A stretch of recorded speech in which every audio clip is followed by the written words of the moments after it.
So இதில் வந்து நம்ம ஒரு நெகட்டிவ் ஷேடில் இருக்க ரஜினிகாந்த் தான் நம்ம இந்திரனுக்கு அப்புறமா பார்க்கலாம் அப்படின்னு நினைக்கிறேன். ஒருவேளை கிளைமேக்ஸில் ரஜினி சாரும் ஆமீர் கானும் வந்து ஃபேஸ் ஆஃப் பண்ணுற மாதிரி ஏதாவது ஒரு சுச்சுவேஷன் இருக்கும்னு நினைக்கிறேன். மாசா ரஜினி சார் சொல்கிறார் இல்லையா, அந்த டைலாக் அந்த இடத்துல தான் வருது அப்படின்னு நினைக்கிறேன். என்கிட்டயே விளையாடி இருக்கு. கூலி படத்தோட அப்டேட் ஆர் ப்ரொமோஷன் அதோட போஸ்டர்ஸ் ட்ரெய்லரோட எண்ட்ல வந்து அவர் வந்து இந்த தேவா யாருன்னு தெரிஞ்சு அப்படின்னு சொல்லி ஒரு டைலாக் சொல்லிட்டு வராரு இல்லையா. பாஷா ஸ்டைலில் வந்து ஒரு நெகட்டிவ்ல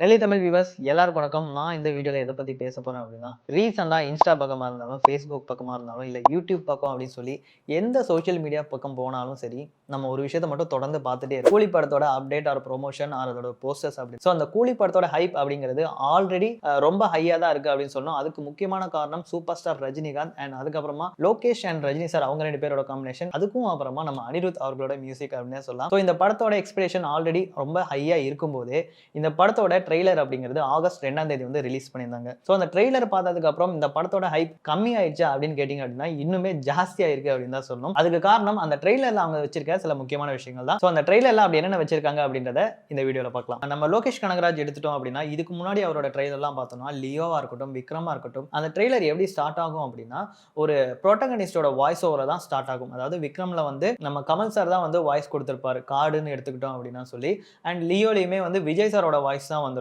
பட் இந்த ட்ரெய்லரில் அப்படியே ஆப்போசிட்டாக ஒரு ஆன்டகனிஸ்டோட வாய்ஸ் வருது. அதாவது இந்த படத்தோட வில்லன் யாரு அப்படின்றத முன்னாடியே சொல்லிட்டாங்க. நம்ம லோகேஷுமே வந்து ஒரு இன்டர்வியூவில் சொல்லியிருப்பாரு. அண்ட் நாகார்ஜுனா அவருமே வந்து ரீசெண்டாக எல்லா இடத்துலையுமே சொல்லிட்டு இருக்காரு, நான் தான் இந்த படத்தோட வில்லனா ப்ளே பண்ணுறேன் அப்படின்னு சொல்லி. அந்த ஓப்பனிங் டைலாக்ல ஒருத்தங்க பிறக்கும் போது அப்படின்னு சொல்லி ஒரு டைலாக் வருது. அது வந்து நாகார்ஜுனா அவரோட வாய்ஸ்ல தான் வருது. ஒருத்தன் பிறந்த உடனே அவன் எவன் கையில சாகுனான்னு. ஸோ ஒரு ப்ரோட்டகனிஸ்ட் இல்லாமல் ஒரு ஆன்டகனிஸ்ட்டை வச்சு தான் ஒரு ட்ரெய்லரே வந்து ஸ்டார்ட் பண்ணியிருக்காரு. இதுவே வந்து ஒரு டிஃப்ரெண்டான ஒரு அட்டம்ப்டாக இருக்கும் அப்படின்றது வந்து லோகேஷ் வந்து சிம்பாலிக்காக சொல்கிற மாதிரி தான் இருக்குது. அதாவது அவரோட ப்ரீவியஸ் மூவி மாதிரி இல்லாமல் இந்த படம் கொஞ்சம் டிஃப்ரெண்டாக தான் இருக்க போகுது அப்படிங்கிறது இந்த ட்ரெய்லர்லேருந்து நமக்கு பார்த்தாலே தெரியுது.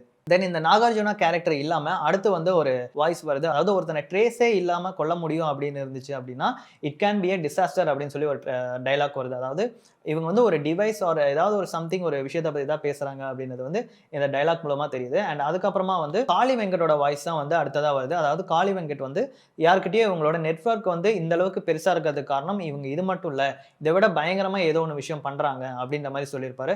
ஸோ அது வந்து அவரோட ஹையர் அஃபிஷியல் யார்கிட்டயாவது சொல்லலாம். அதாவது காளி வெங்கட் வந்து ஒரு ஸ்பையாக இருக்கலாம். ஸோ இவர் வந்து அவரோட ஹையர் அஃபிஷியல்ஸில் வந்து இவங்களை பற்றி ஒரு விஷயங்களை சொல்கிறதுக்காக இவங்களுக்குள்ளே இருக்க ஒரு ஸ்பையாக வந்து இருக்கலாம்.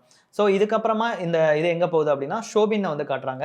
ஷோபினை எடுத்துட்டோம் அப்படின்னா ஆல்ரெடி அவர் வந்து நிறைய படத்தில் வந்து பயங்கரமாக ப்ரூவ் பண்ணியிருக்காரு, செமையான ஒரு பர்ஃபார்மர் அப்படின்றது நமக்கே தெரியும்.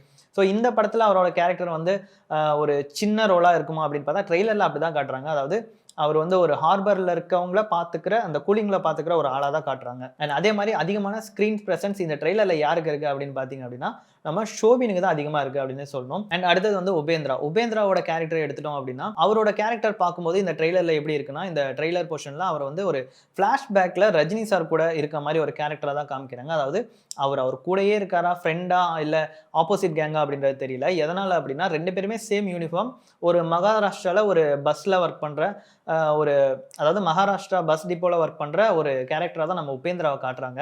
அதுவும் ஃப்ளாஷ்பேக் சீனில் தான் காட்டுறாங்க. ஓகே, இந்த இதுலேயே வந்து ரொம்ப டிஃப்ரெண்ட்டான ஒரு கேரக்டராக இந்த ட்ரெய்லர்லேயே நம்ம யோசிச்சு பார்க்க முடியாத அளவுக்கு ஒரு கேரக்டராக இருந்தது. யாரோட கேரக்டர் அப்படின்னா நம்ம சத்யராஜ் அவர்களோட கேரக்டர் தான்.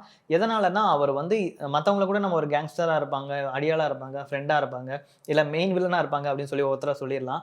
பட் ஆனால் சத்யராஜோட கேரக்டர் இதில் பார்க்கும்போது அப்படியே ஒரு டிஃப்ரெண்டாக இருக்குது. இவர் வந்து ஒரு சயின்டிஸ்ட் மாதிரி காட்டுறாங்க. அண்ட் அடுத்ததாக பார்த்துட்டோம் அப்படின்னா ஆமீர் கானோட கேரக்டரை பொறுத்த வரைக்கும் ஆல்ரெடி வந்து சொல்லிட்டாங்க. அதாவது ஆமீர் கான் கேரக்டர் வந்து ரொம்ப பெரிய டியூரேஷன்லாம் இருக்காது, ஒரு 10 மினிட்ஸ்க்குள்ளே தான் இருக்கும் அப்படின்ற மாதிரி சொல்லிட்டாங்க. ஸோ இந்த ட்ரெய்லர்லேயுமே வந்து அவர் ஒரு 2-3 ஷார்ட்ஸில் காட்டுறாங்க. அதாவது அவர் வந்து ஒரு ஹெலிகாப்டர்லேருந்து வர மாதிரியும், அதே மாதிரி 2 ஹெலிகாப்டர் வந்து ஒரு ஹெலிகாப்டரில் ஃபுல்லாக டாக்ஸ் இருக்குது, இன்னொரு ஹெலிகாப்டரில் வந்து ஆமீர் கான் வராரு. இவர் வந்து ஒரு கையில் கன் எடுத்துகிட்டு ஒரு டைனிங் டேபிள் இருக்குது, அது ஒரு எம்டி ஒரு எப்படி சொல்கிறது ஒரு பெரிய எம்டி லேண்டில் வந்து ஒரு டைனிங் டேபிள் போட்டிருக்காங்க, அதில் நிறைய பேர் இருக்காங்க. ஸோ அந்த இடத்துல வந்து இவர் வராரு. அதாவது அது மட்டும் இல்லாமல் அவர் வரதுக்கு முன்னாடி 2 கேஃபின் பாக்ஸ் வந்து கீழே வச்சிருக்காங்க. ஸோ அதில் யார் இருக்கா, யாரோட டெட் பாடி இருக்கா அப்படின்றதுலாம் தெரியல. ஸோ அந்த மாதிரி ஒரு இன்ட்ரோ தான் வந்து ஆமீர் கானுக்குமே கொடுத்துருக்காங்க. ஸோ ஆமீர் கானோட டியூரேஷன் பெருசாக இல்லை அப்படின்னாலும் ஒருவேளை கிளைமேக்ஸில் தலைவரும், ஒருவேளை கிளைமேக்ஸில் ரஜினி சாரும் ஆமீர் கானும் வந்து ஃபேஸ் ஆஃப் பண்ணுற மாதிரி ஏதாவது ஒரு சிச்சுவேஷன் இருக்கும்னு நினைக்கிறேன். அந்த இடத்துல இந்த டைலாக் வரலாம்னு நினைக்கிறேன். இந்த தேவா யாருன்னு தெரிஞ்சும் சொல்லிட்டு டைலாக் ஒன்று மாசா ரஜினி சார் சொல்கிறார் இல்லையா, அந்த டைலாக் அந்த இடத்துல தான் வருது அப்படின்னு நினைக்கிறேன். என்கிட்டயே விளையாடி இருக்க. எல்லா கேரக்டர் பற்றி சொன்னியே, சூப்பர் ஸ்டார் கேரக்டர் பற்றி சொன்னியா அப்படின்னா, சூப்பர் ஸ்டார் கேரக்டர் பற்றி நான் லாஸ்ட்டாக தனியாக சொல்லிக்கலாம் அப்படின்னு தான்.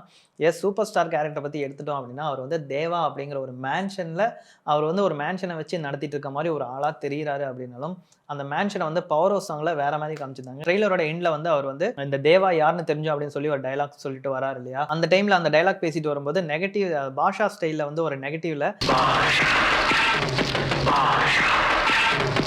சூப்பர் ஸ்டார் ரஜினிகாந்தோட பாஸ்ட் லைஃப்பை காமிக்கிறாங்க. அதுலேயுமே பீடி குடிச்சிட்டு, அதாவது இந்த தீ படத்தில் வந்து ஒரு கூலியாக நடிச்சிருப்பாரு, ஹார்பரில் ஒர்க் பண்ணுற ஒரு கூலியாக நடிச்சிருப்பாரு. ஸோ அந்த மாதிரி லுக்கில் இருக்க ஒரு சூப்பர் ஸ்டாரை காட்டுறாங்க. ஸோ கண்டிப்பாக வந்து சூப்பர் ஸ்டாருக்கு வந்து ஒரு பயங்கரமான ஒரு ஃப்ளாஷ்பேக் இருக்கும் அப்படின்னு நினைக்கிறேன். அண்ட் ஆல்ரெடி நம்ம சொன்ன மாதிரி உபேந்திரா அண்ட் சூப்பர் ஸ்டார் 2 பேருமே ஒன்றா இருந்திருக்கலாம். ஒரு சில விஷயங்களால் இவர் வந்து சூப்பர் ஸ்டாரை வந்து ஒரு 30 வருஷமாக ஆஃப்லைனில் இருந்திருக்கலாம். ஸோ அந்த மாதிரி ஒரு கேரக்டராக தான் இவர் ப்ளே பண்ணியிருப்பாரு அப்படின்னு நினைக்கிறேன். அண்ட் அது மட்டும் இல்லாமல் இவரோட கேரக்டர் வந்து ஒரு மாதிரி வில்லன் ஷேடில் தான் இருக்கும் அப்படின்னு சொல்லி லோகேஷ் சொல்லியிருந்தாரு. ஸோ நம்ம இதில் பார்க்கும்போதே தெரியுது, பயங்கர ப்ரூட்டலாக எல்லாத்தையுமே வில்லன்ஸ் கூட ஃபைட் பண்ணுறது எல்லாமே ரொம்ப ப்ரூட்டலாக தான் இருந்துச்சு. ஸோ இது வந்து ஒரு வில்லன் ஷேடில் தான் இருக்கும். அண்ட் இன்னொரு முக்கியமான விஷயம், இந்த சூப்பர் ஸ்டார் ரஜினிகாந்த் அப்படின்ற டைட்டில் கார்டுமே பார்த்தீங்க அப்படின்னா ப்ளூல வந்து அப்படியே ரெட்டாக மாறுது. ஸோ இந்த படத்தில் ஃபுல்லாக சூப்பர் ஸ்டாரை வந்து ரெட் பில்ல தான் காமிச்சிருப்பாங்க அப்படின்னு நினைக்கிறேன். ஸோ இதில் வந்து நம்ம ஒரு நெகட்டிவ் ஷேடில் இருக்க ரஜினிகாந்த் தான் நம்ம இந்திரனுக்கு அப்புறமா பார்க்கலாம் அப்படின்னு நினைக்கிறேன். எனக்கு இந்த படத்து மேலே ஹைப் இருக்கிறதுக்கு முக்கியமான காரணம் என்ன அப்படின்னு கேட்டிங்கன்னா, அஃப்கோர்ஸ் கண்டிப்பாக சூப்பர் ஸ்டார் ரஜினிகாந்த் தான். அண்ட் அது மட்டும் இல்லாமல் லோகேஷ் கனகராஜ் அண்ட் அனிருத் அப்படின்னு சொல்லி நிறைய பேரை நான் சொன்னாலும், இந்த படத்துக்கு கொடுத்துருக்க சர்டிஃபிகேட் தான் ஏ. ஒரு சூப்பர் ஸ்டார் ரஜினிகாந்த் படத்துக்கு சர்டிஃபிகேட்டா அப்படின்ற மாதிரி தான் எனக்கும் ஷாக்காக இருந்துச்சு. ஃபர்ஸ்ட் இந்த படத்தோட சென்சார் சர்டிஃபிகேட் வந்து ஒரு போஸ்டர் ரிலீஸ் பண்ணியிருந்தாங்க. அதை பார்க்கும்போது ஏதோ ஃபேன்மேட் போஸ்டர் தான் இருக்கும் அப்படின்னு நான் நினச்சேன். பட் அந்த போஸ்டரை வந்து அஃபிஷியலாக கொடுத்ததை பார்த்து எனக்குமே ஷாக்கு. ஏன்னடா சூப்பர் ஸ்டார் ரஜினிகாந்த் படத்துக்கு சர்டிஃபிகேட் கொடுத்துருக்கீங்க அப்படின்னு.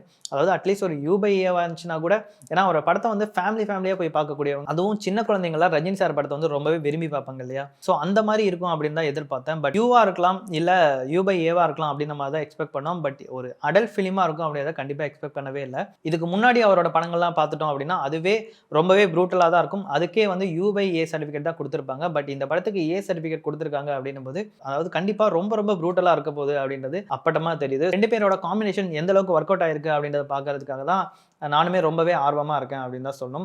அண்ட் உங்களுக்கு இந்த படத்து மேல ஹைப் அப்படின்றது எதனால இருக்கு? தமிழ் சினிமாவோட முதல் 1000 கோடி ரூபாய் படமா இருக்கலாம் அப்படின்னு சொல்லப்படுது. ஸோ நீங்க இந்த படம் வந்து 1000 கோடி ரூபாய் கலெக்ட் பண்ணுமா இல்லையா அப்படின்னு, அது மட்டும் இல்லாம உங்களுக்கு இந்த படத்து மேல இருக்க எக்ஸ்பெக்டேஷன் அண்ட் ஹைப், இதுக்கு காரணம் என்ன அப்படின்றதையும் கமெண்ட் பண்ணுங்க.